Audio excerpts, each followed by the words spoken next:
IVM. Hey everybody, welcome to another week on the IVM Podcast Network. If you aren't following us on social media, please do. We're IVM Podcast on Twitter, Facebook, and Instagram. I'd like to thank our sponsors this week, Paytm Money.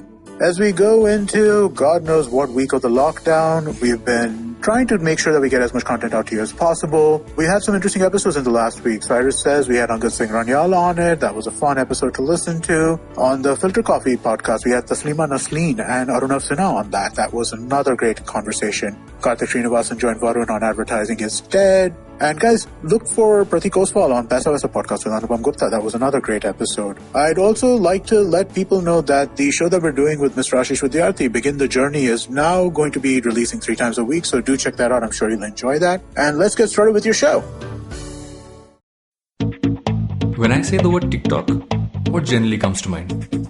All the fun, dance, comedy, and user-generated content we're also addicted to consuming. But I've been meaning to dig into where this platform is headed and what makes it so addictive for a while now.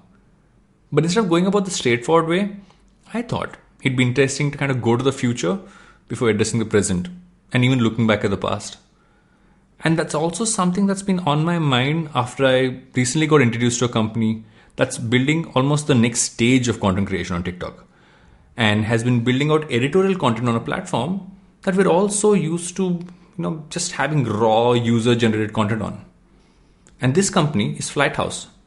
And I had the chance to speak to its CEO, Jacob Pace, who's 21 by the way, 21. And at this stage has built this company into almost a multi-layered business. And it has over 2.5 million followers on TikTok and has 2 billion likes. Actually more than 2 billion. Yeah, that's billion with a B. And kind of looking at his model and looking at how they've built that company out, it might just give us a peek about where the growth of TikTok is headed in the future and where we all might actually be, we might have to focus our energies on. All that and more on this week's episode of Advertising is Dead. I'm Varun Dugirala, co-founder and content chief at The Glitch, and we'll be right back with this. Entertainment is like food for the brain. It's a window to culture and a great way to understand the world around us. The internet has changed what it means to be an entertainer, creating new storytellers with millions of fans. It has spawned a new breed, the story sellers, those behind the scenes creating the business for this ecosystem. They work with brands, platforms and channels who are keen to capitalize on an audience hungrier than ever for more stories. I'm Vineet Kanabar, and I have a ringside view to how stories are told and sold. On my show, I bring you creators, artists, executives, and marketers for a freewheeling conversation around the business of entertainment. Tune in to Storytellers and Story Sellers for personal stories, analysis, and criticism every Thursdays as I talk to the brightest minds telling or selling great stories today. Welcome back to Advertising is Dead with Jacob. Jacob, thanks for doing this. I think this was an interesting episode to do because when we kind of connected, I read up all about what Flighthouse does, and for me it felt like a very interesting model because in India TikTok is still primarily driven by user-generated content, right? It's still largely dance and song and acting and drama and all that stuff. How did this kind of start off? How did the Flighthouse model kind of start off? Yeah, totally. So we kind of got started about 2.5 to 3 years ago. And basically the way that we got started was actually as a sounds page. And so, kind of 2.5, 3 years ago, we were uploading a lot of sounds to Musical.ly at the time, before it was TikTok. And there was just a lot of people where essentially we would upload kind of, a sound, a remix, an edit, and, hundreds of thousands of people or millions would basically use the repost feature on Musical.ly, reuse our sound. And so we had this whole audience, like they'd make these videos and they'd say like original sound Flighthouse. And so it was kind of an early growth hack that got us to, 15 million followers. And then about almost a year ago to this day, we started to experiment with original content on TikTok. And like you said, Indian TikTok is very, it's not premium. It's very UGC. It's, a lot of dances, a lot of just original creations.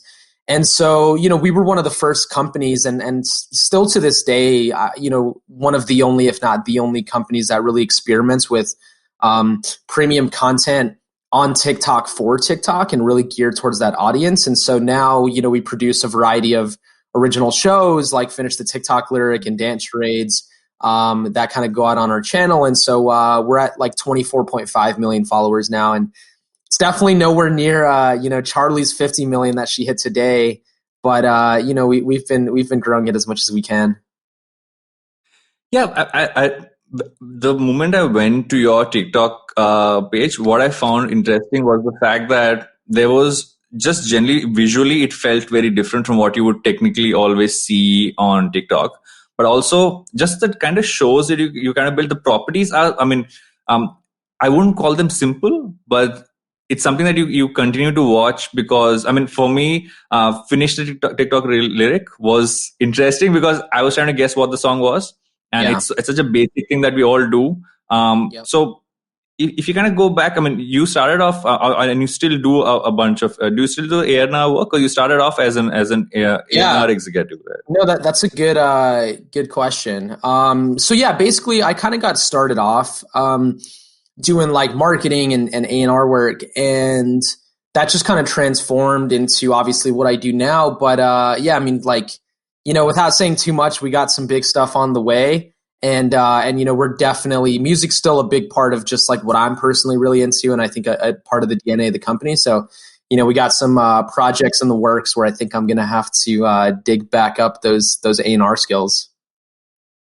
When you look at the kind of the kind of content you create as Flighthouse, right? And that's, I think the real difference here is the fact that all of them are really quick and snacky primarily because that's how TikTok will function. But you also build out formats that can actually, you can make them any number of times. I saw you guys do stuff which is improv. You will do karaoke. When you look at that entire chain of things, how do you kind of gauge, if you have to list down a bunch of them, how do you kind of look at each of those pieces and say, okay, which ones are growing well, which ones do we stick to, even though it's going to take time to kind of grow with those? What's the process of kind of building out? Because building out editorial for TikTok is pretty new, like you said, I guess for the entire world. As a perspective. So what's without giving anything away which you don't want to give away, what's the process to kind of do that?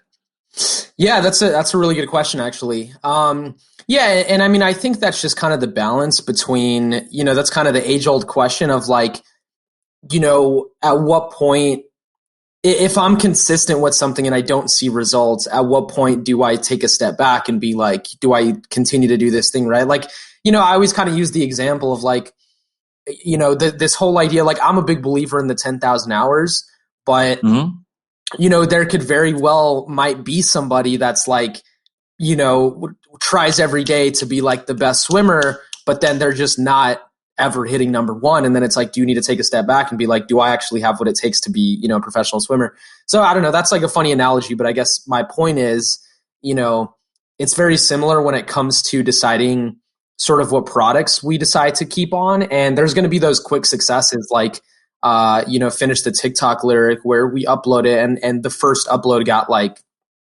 15 million views collectively, right? Compared to probably the 1 to 3 million we were seeing before. So overnight, that was a clear like success for us. And we're like, all right, we need to keep doing this.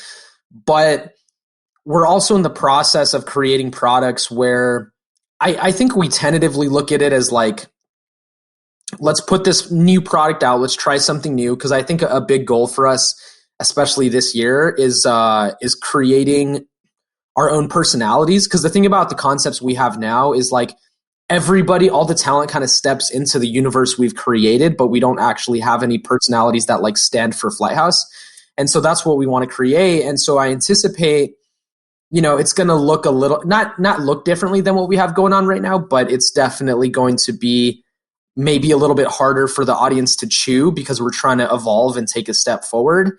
But I think at the end of the day, I think we kind of pick a number and say, let's try doing, 15 to 20 episodes of this, and no matter what happens, and then at the end of it, let's review. And I think a lot of that has to do also with the feedback that you're kind of getting, in my opinion.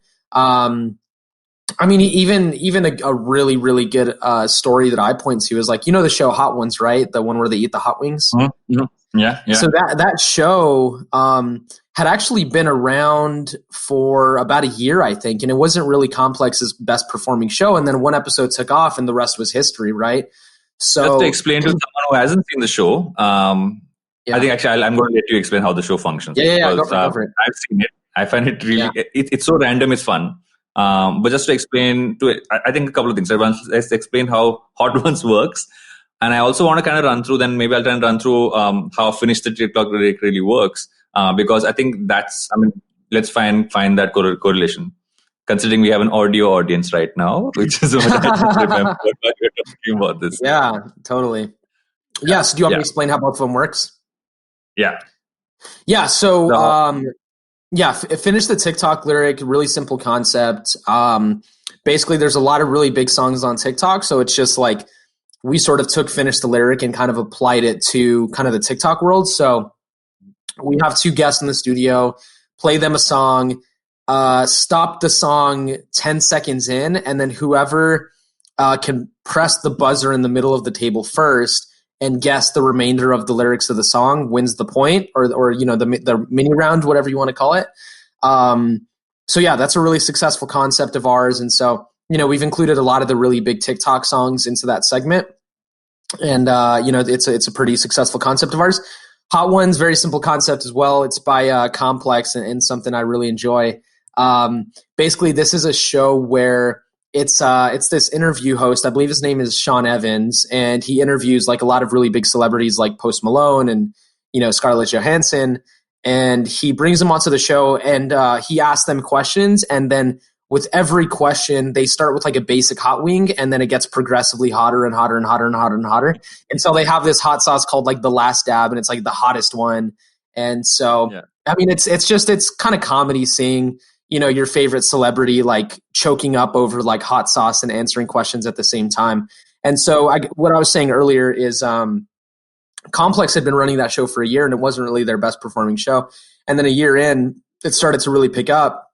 So, that's just an example of like, if they had stopped 6 months in, like Hot Ones would have never really been out in the public. So they kind of gave it a good amount of time. So I think you just need to follow your intuition a little bit. As general as that sounds, I think you just need to like, if you really believe in something, stick with it. But, I think quality is just really important at the end of the day. So I think just have your eyes set on quality. And if you believe you have a quality product and you have the self-awareness to recognize that it's quality, then I think, I think the world is going to pick up on it sooner or later.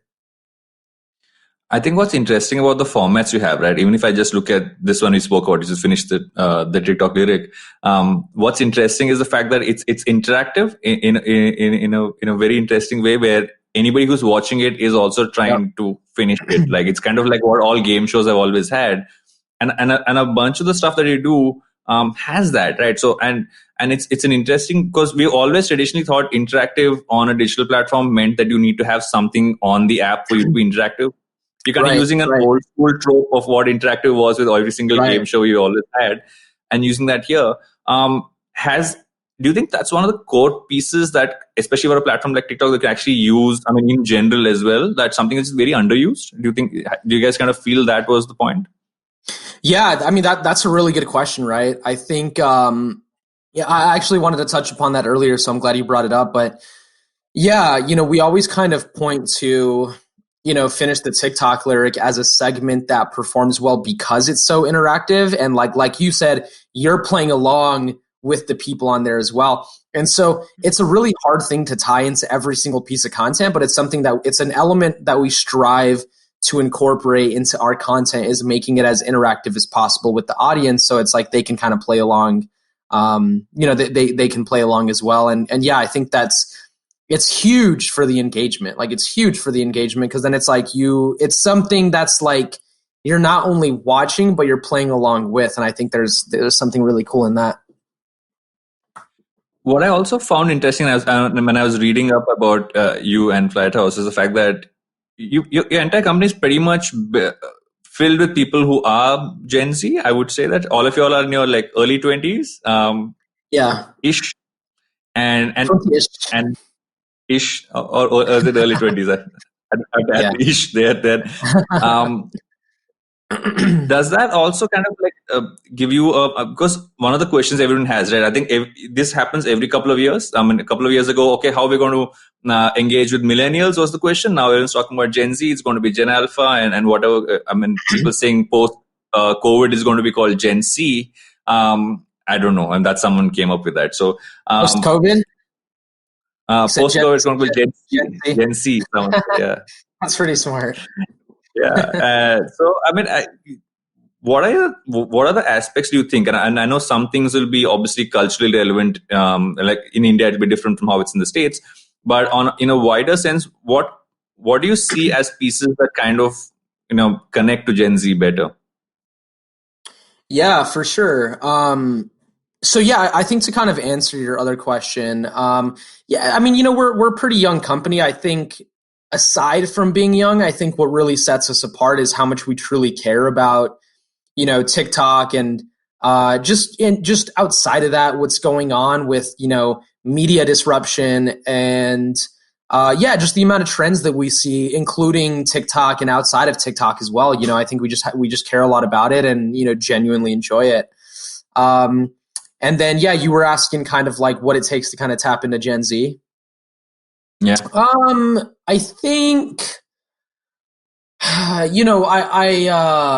it's a good question. I mean, I think the biggest thing and this is such a buzzword, but I think there's a lot of truth to it, is just like authenticity. You know what I mean? And I think like that can really be peeled in so many different ways. Like if you create a product and you're genuinely proud of it and you put it out, that's you being your authentic self. You know what I mean? And I think it's the same with companies, right? Like, I think if they approach stuff from an authentic sort of, manner, I don't really think you need to overthink the rest of it. Like everything else is secondary, really. You know what I mean? Where you connect with them, how you do it. I think it all, it's funny. There's like that. I just literally thought about it as like I was saying it. But are you familiar with that author, speaker, Simon Sinek? Mm-hmm. Yeah, he does like Start With Why. And I think like, I haven't read that book actually. I've just listened to his talk, but like, as I was talking, I was like, that's probably what he's talking about. But yeah, it's like, it's not how you do it. It's not what you do. It's like why you do it. And so, I think for us, it's like, we approach all of our products and our direction and aim in such an authentic way that it's like, we're not really trying to clout chase. We're not really trying to, hop on the next big trend. We're just like doing our thing and we're having fun with it, and everything else is secondary and we figure it out. So I think that's my suggestion, to not overthink it, because you could talk about this all day long. Like, oh, Gen Z wants to be, I mean, it's like, just do the right thing. You know what I mean? It's because there's all these people that are like, a Gen Z wants to have a purpose behind their products. And it's like, well, they'll eat Oreos and no, they don't really, they're not really looking at the purpose. And not to like, shit on that, I guess. But I'm just saying, like, I think, it's not just that. Like, not everybody is like that, I think. But again, if you're Oreo and you're like, we genuinely want to, get our cookies in the lives of more people so they experience joy, then, everything else is secondary. The mediums like TikTok, I think it's just, it's very, from there, then it's like, how do you hire the right people to communicate to them in the right way? And I think it's all secondary, if that makes sense. I know I got a little bit like meta there, but I hope that makes sense. No, it does. It totally does. I'm just taking a bit of a sidestep, right? I think what's also interesting, and I want to kind of run through that journey, right? While you initially started off with Musical.ly, most creators, or rather all platforms, tend to focus a lot more on YouTube and Instagram before kind of jumping on a TikTok. What do you see as the difference in really creating stuff and putting it out on, let's say, an Instagram versus a TikTok? Just purely from an audience engagement standpoint, from what really works for people, or even on YouTube? I know a bunch of your shows also reside on YouTube, but just from a different standpoint, what really works one place versus the other? Yeah, totally. I mean, I think as it pertains kind of to our content, you know, we obviously upload all of our content onto TikTok. That's where it kind of performs the best. Just because the algorithm is kind of in your favor to be doing really well there. But even on Instagram TV and you know, YouTube, we get millions of views on our stuff. So, you know, there's a lot of cross pollination. And the reality of it is that like TikTok is kind of, you know, another platform for Gen Z. So it's like what you see on one thing will end up on another. And so it's all sort of one kind of digital sphere at that point. So it's like if there's something that they know of on TikTok, which is Flight House, when they're on YouTube, they're going to have the same familiarity with it. And they're going to click on it and watch it. So yeah, our YouTube and IGTV content does pretty well. Granted, TikTok, it's got the algorithm where it's like, it's always like, you know, Charli D'Amelio has 50 million followers. I don't know if she's going to get, in other words, I think TikTok will always be, I don't want to say that we're never going to be bigger than our TikTok, but it's like, because that's where the audience started from, it's going to be a lot harder to migrate 100% of them, but you could probably migrate, you know, 25, 50, 60% of them, right? And that's even good enough on other platforms. That's really good. How did you kind of start off in this space? How did you kind of like, I know this is a bit of a weird question to ask towards after we've spoken for about close to 20 minutes. But what I find interesting is the fact that, what you do now, when did you kind of start working in the music space? Because that's where you started off, right? Yeah, music. So, I mean, long story short, when I was like 14, I wanted to be like a music producer, DJ. I was like super inspired by, you know, David Guetta, Tiesto, Martin Garrix, and I was really inspired. So I started to kind of teach myself Ableton, and my tracks were like shit, but I was like just working on them all the time. And I was sending it out to some YouTube channels to get some promo, right? Because that was like a really big thing back then. It still kind of is now, like YouTube channels promoting EDM artists. And I was sending it out to so many different channels, and like no one was really accepting my tracks, right? And I was like, screw this, I'm gonna make my own channel, and I'm gonna get it up to like a bunch of subscribers, and then I'm gonna, you know, promote my own sort of music within the channel once it's like really popping. And so I just kind of did that for a while, and then one thing led to another. I started to learn about record labels, and I learned how easy it was to start your own. I started one. I signed one artist. We kind of released the song and just ran with that for a bit. I started writing for a blog. I like reached out to this blog, and I told them that I was like 24 years old at the time, and I was like 14, I think. So they set me up with a blog. They set me up with a blog account, and I just wrote an article a day, and I kept it super consistent. And then through that, there was this label that reached out to me. Started working with the label for like 8 months. Moved on to working for a PR firm. Through that, I did a campaign for the co-founder of Create, which is our parent company. Met with him and Alex and John, who are the two co-founders. And, you know, they hired me when I was like 16 out of Texas. And so I flew out to LA. And then when I was like 18, I started working with Flight House, which was, you know, on Musical.ly at the time. And, you know, we acquired it from these two kids that I was doing a lot of work with at the time. And they kind of wanted to get it off their hands. And so, yeah, just kind of started building it. And it's crazy to think that was like 3 years ago, pretty much. It's like crazy to think that you're close to 21 and you already, the number of things you told me you already done. And that's what, so I think one of the first things I was reading was the Rolling Stone article about you, and the fact that it started off, I think the line there was interesting, right? Where you said that, or they said that this could actually, you're trying to build the MTV for this generation in terms of the content. And I thought the two words that came to my mind when I saw your content was, one was the MTV part made sense because that was what it was for, let's say, my generation, because I'm older. But Yeah, and I think BuzzFeed, which also had pieces like this for, let's say, the generation before you, and we look at the whole thing. What I find as an interesting add-on to what you do is the fact that you also have an agency, right? It's not just the content firm. There's also the agency, which means you kind of added that piece in very early on, saying, one second, on one end we creating all this stuff, but also at the other end, how can we really make sure brands can really kind of come on and influencers can come on. So was the agency always a part of it, or was that something that kind of happened over time? Right. No, that's actually a solid question. And this is like some general sort of business advice, but it was funny because when we first kind of acquired Flighthouse, I was running it, and we just kind of let it sit for a while because we're like, we don't really know what to do with this thing, like, well, whatever. And, we were paying the kids to stay on board and kind of consult us.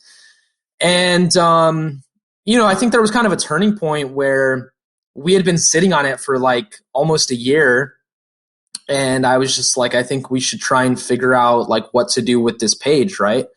And so, we kind of assembled a little team and figured it out. And I guess the point I'm making here is I think my gut in the beginning was like I believe that like there's a lot of strength in pivoting a business when you take in the feedback that like literally the world and the people around you are giving you that are important to you.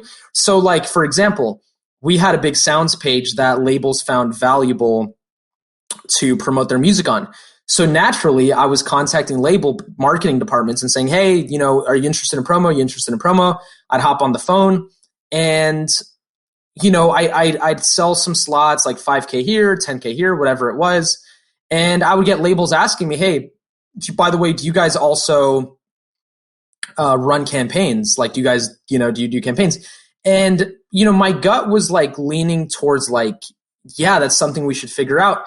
And I think ultimately I was listening to too many people that were telling me that we should just be a content brand. And I wasn't listening enough to the key stakeholders, like the clients that are going to help drive the business, that were like, do you guys do campaigns? Because if so, I'd love to pay you to do a campaign.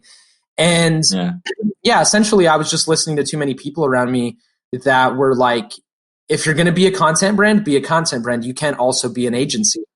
And I think the second that I was like, we should just try the agency thing and see how it goes, we started to be really, really successful with that. And as of right now, I'd argue that we're the number one agency in the music space for sure. And I think we're also the number one in the brand space as well. We just haven't proven ourselves as much.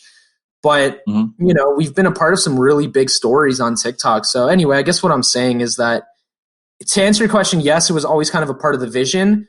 But I think the second that I was like, let me just listen to myself and let me listen to the feedback I'm getting from the partners. What can we do here versus trying to be like somebody telling you, oh, you should only be a content brand. You know what I mean? And I think there's a lot of traditional publishers that I've even met with, that obviously I don't need a name, that have told me like, what are you? Are you an agency? Are you a brand? Are you this? And it's like, I mean, at the end of the day, it's like, just like choose. You don't have to choose, but also it's like, it's not your company. It's not your life. Right. Like, I read this really good quote. What was it? I think it was something, I think it was an Instagram quote I read this morning that was like, once you learn to be your most authentic self, nobody can compete with you because nobody can be you better than you, or something like that. And I thought that was awesome. I was like, that's so true, because it's like, there's always going to be people that are like, oh, if I were you, I would do this. But it's like, but you're not, that's not you. You're know?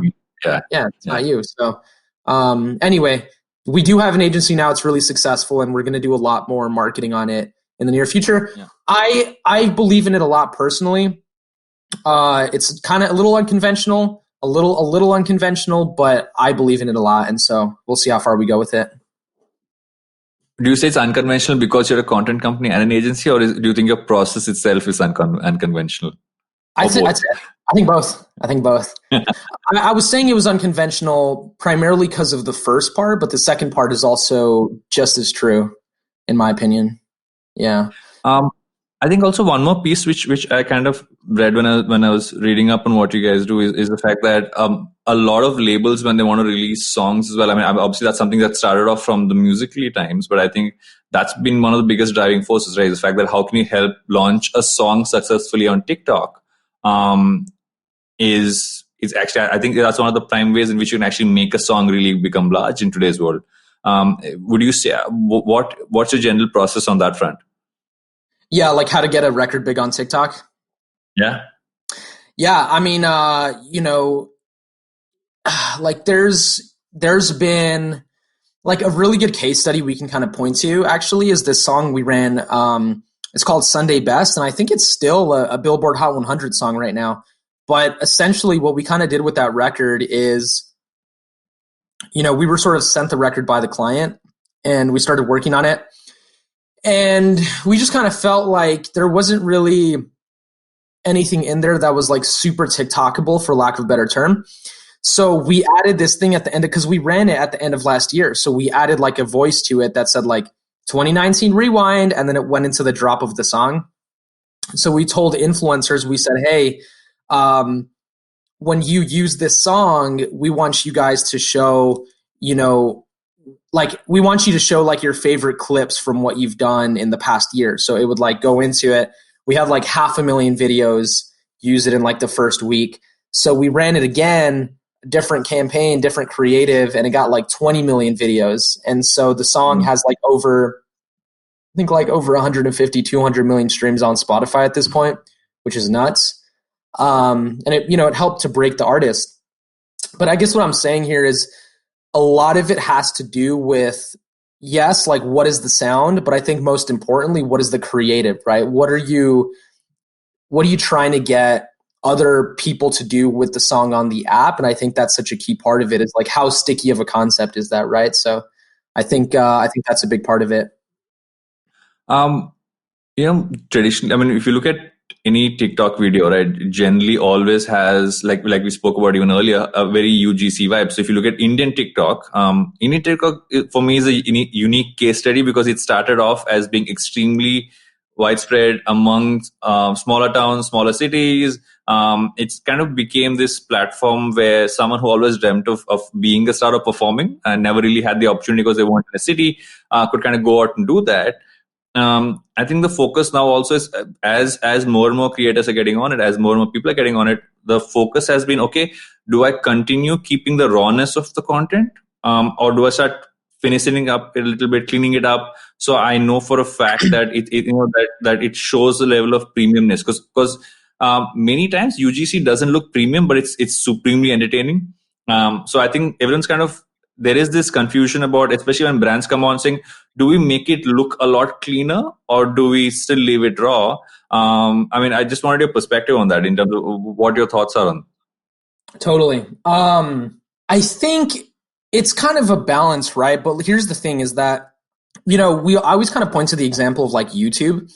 YouTube in the very, very, very early stages was super raw, like exactly what TikTok is right now.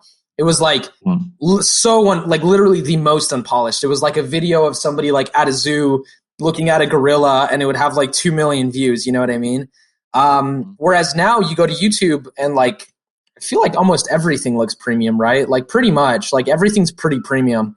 Maybe with the exception of like, I don't know, 10 to 20% of stuff, but it's gotten pretty premium. But look, I don't think stuff doesn't need to be expensive for it to be premium. So in other words, like I would consider David Dobrik to be a premium product, but it's not expensive. Or like I would consider Ninja to be a premium product, but it's not expensive, right? So I just think there's ways of kind of, serializing what's happening on TikTok right now. And I think that's the key, where it's like, if it's like an interview series or if it's a scripted series, I think you're going to see more of that on TikTok, is more influencers being like, okay, let me stop being so random and let me figure out my format. And I think that's a good word for it, is format, because that's exactly what David Dobrik has built, or Good Mythical Morning, or, you know what I mean? They're all formats. It's all like, oh yeah, he does a 4 minute and 4 minute and like 19 vlog or whatever the length is. But It's very consistent. Or even like Shane Dawson on YouTube, right? Like super premium product, not expensive. So I think that's kind of the balance between the two. It's crazy how sometimes I just say this stuff and I'm like, I've never said this before, but it makes sense. I've literally never said that before. No, but it totally makes sense. I think the word format is interesting, right? And if you look at it, technically, it also lets you make people kind of come back for more of something similar, but not necessarily the same. Right. And that actually might be the trick. And it's interesting you've said YouTube, right? Because I think a major, a lot of people kind of focus on comparing TikTok to Instagram. But I've always believed that the true competitor to TikTok is actually YouTube and vice versa. Because Instagram's a very different format in that sense.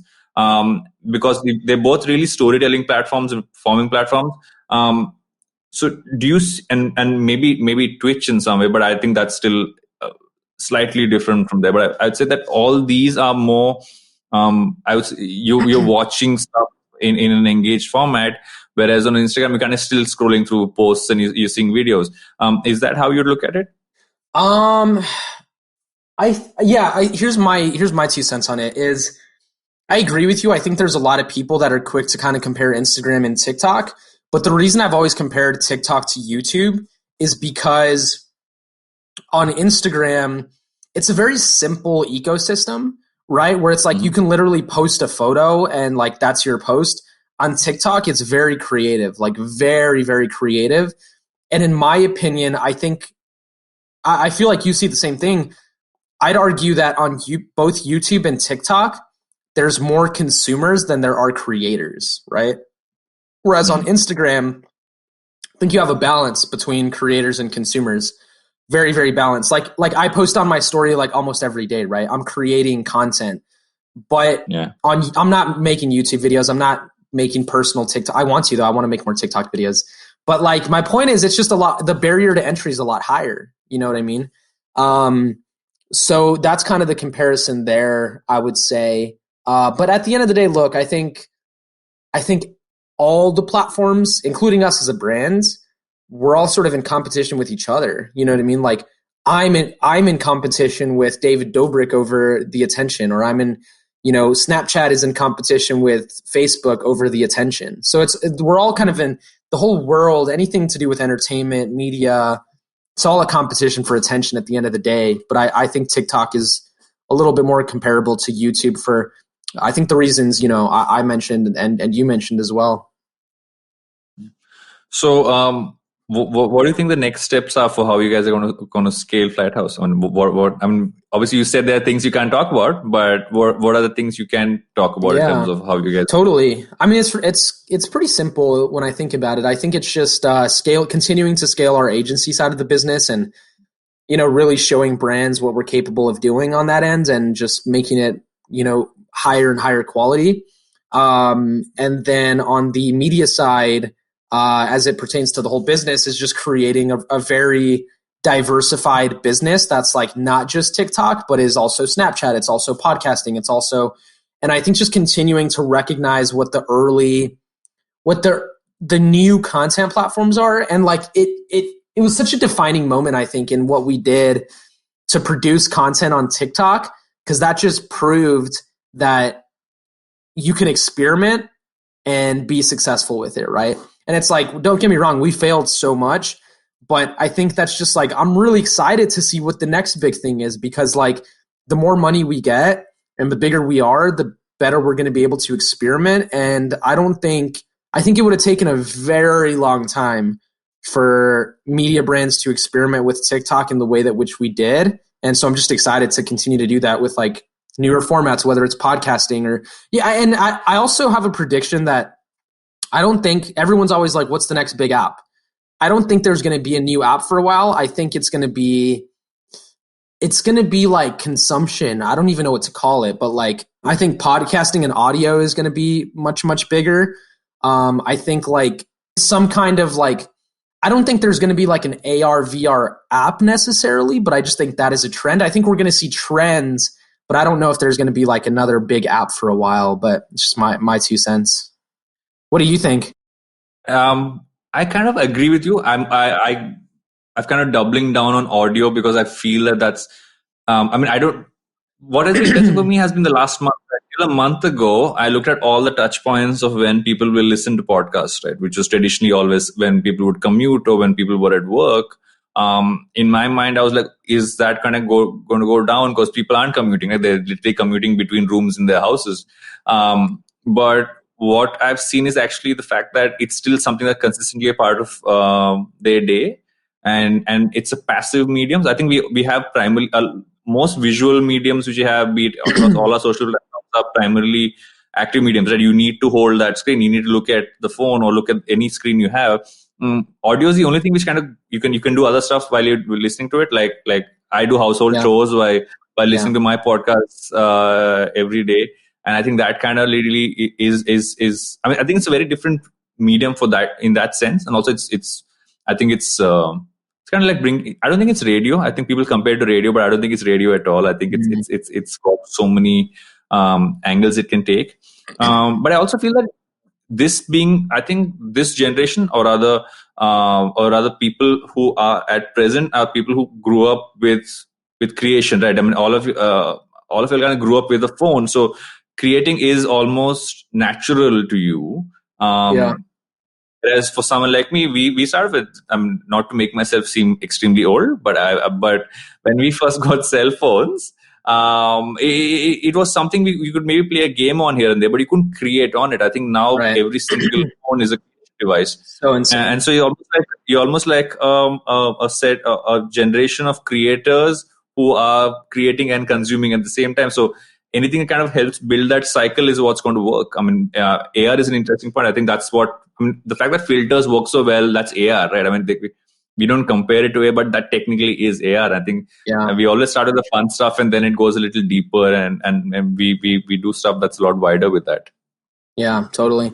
No, that's a good point. I think that's why TikTok is really cool because it's created a really awesome loop of like creation and consumption where it's like you have this kind of suite of editing tools at your disposal to just like make really cool content. I agree with you, man. I think that's crazy to think that like, you know, when some of the first phones came out, like I remember when I was like a kid, I'd play on my mom's Nokia phone and it was like one game where it was like all pixels and you would just like shoot the dragon.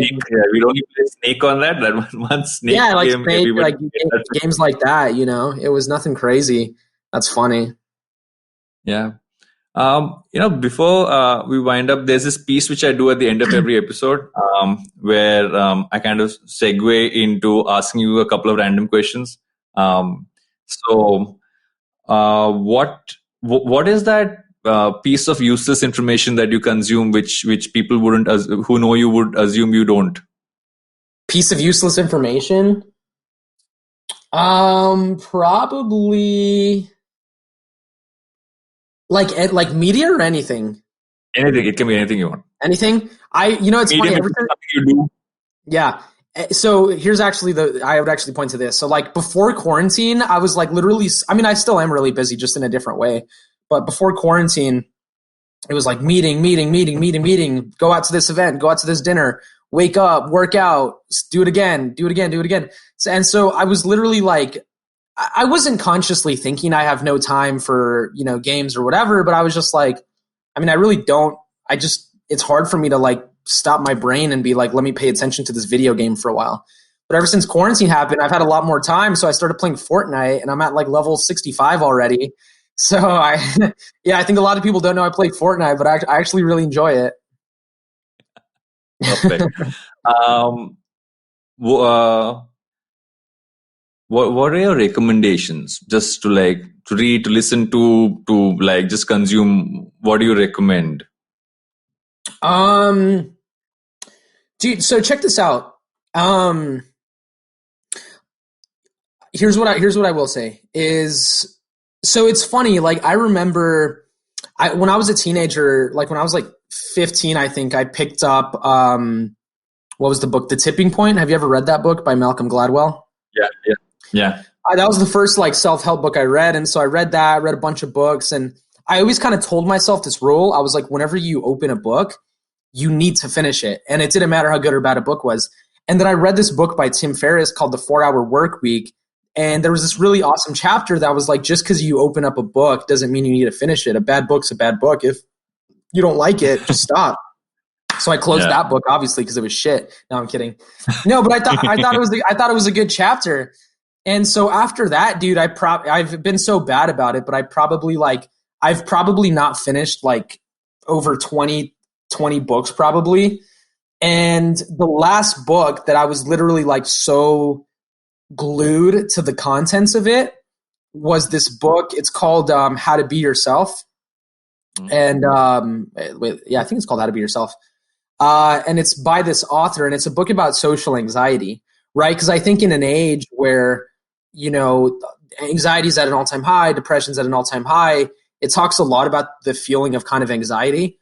And, just, it's like, I think a lot of us, and this is going a little bit deeper, but I'll bring it back full circle, is like, there's so many of us that are like, oh, I'm anxious, I'm depressed, I'm this and that. And, we kind of think we're alone. And so we hide our feelings or what it is that we might be feeling. And there's actually this speaker, her name's Brene Brown, and she's like a big advocate of vulnerability. And so I read this book, this social anxiety book, and I just think that in combination with like Brene Brown's sort of like, teachings on vulnerability and all that. Like I said, that was the last book that I was really like so invested in it that I was like, I need to read this every day until it's finished. And it was a really, really good book. So yeah, I would definitely recommend that. And like Brene Brown, just cause, I think it's like, I think there's a lot of people that are like, there's just so much pressure at this point, but also there's a lot of people that put a lot of pressure on themselves. And like, I think sometimes you just need to like take a deep breath and be like, I'm not the only one that might be experiencing these things, and I think it's a perfectly human thing to experience like any kind of living in the past or future. Like it's just human of us, but you always got to reel yourself back in. Perfect. And why do you think advertising will not die? Why do I think advertising won't die? So here's my 2 cents on it, right? Wait, was I supposed to answer that with like a witty punch back or something? You can say whatever you want. I was like, shoot. Okay. You can have multiple ways. You can go witty, you can go serious. There is no right or wrong. There are no boundaries on this one. Perfect. I actually have a good answer on this one. So, I've been kind of of the philosophy as a marketer that like, I understand paid ads and all this kind of stuff, but I've always tried to approach stuff from like a more creative lens. And I was talking with this executive yesterday, this like huge company. She's like a marketing exec. And I was telling her about this quote from this like Procter & Gamble CMO where he was like, I would encourage marketers to envision a world where there's no advertising. And, what he was trying to say is just like, I think to cut through the noise, especially to the younger generation, like, billboards weren't what they were 50 years ago, right? Like the impact of a billboard, because there's just so much, like most of us are probably like on our phones, we don't even look at the billboards, you know what I mean? And it's like much less ads on the internet, right? Like when I'm scrolling through, like I personally don't trust a lot of ads. Like if I go to Google and I type in best restaurants and Denny's comes up as an ad, I'm like, screw that. They paid for that. I'm going to go to like this Yelp review that's like organic, right? So it's all about like organic and influencer and, organic marketing, whatever. But, she was telling me, she was like, I understand that. And I think you're right. I think you can get a lot of attention like that. But at the end of the day, you just can't reach, it's just very, very hard to reach the scale that paid advertising can accomplish, right? And I thought there was a lot of truth to that. Like I think through influencer, creative, and organic marketing, you can have a big impact. It can go pretty wide, but I think you just need some paid at the end of the day. But paid is really scale. You know what I mean? I think it's all about your creative, but paid ads are ultimately scale. So I just learned that yesterday. Thank you so much for doing this. This was fun. Cool. Yeah. Thanks for having me, man. This was awesome. Yeah. And I'm happy we did this. And hopefully whenever in the future, as I've always liked to do these things in person, but I think doing this remotely kind of helps these kind of episodes happen. So if you're ever in Bombay, or if I'm ever in LA, whenever in the coming years when we actually all start traveling again, which I don't know when that's going to be.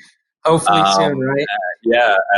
We'll touch base. And I think there's a lot to learn from your model. Also a lot to learn in terms of just how you kind of taken Flighthouse and where it's really going to go. And cheers, man. And stay safe. And appreciate it. You too. Touch base sometime. Sounds good. Thanks so much. And that's it for this episode of Advertising is Dead. Peace.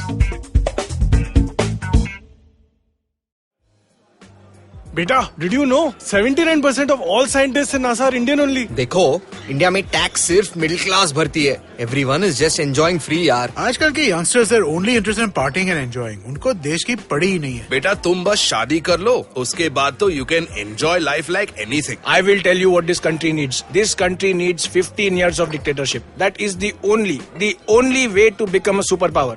See the Chinese, how much they've progressed. सुनो, तुमने ये WhatsApp forward देखा?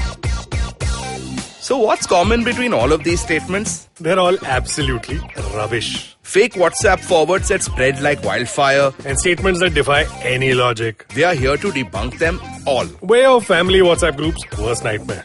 Where what happens when you read a book. Basically, we are just a bunch of guys who want to cut through the bullshit of everyone saying this, how it won't be true. So that the next time someone confidently squeezes out some WhatsApp or Twitter BS, you can look them dead in the eye and go, Uncle, please sit. So join me, Joel. And me, Tushar. Every Mondays for a fresh new episode of Uncle, Please Sit.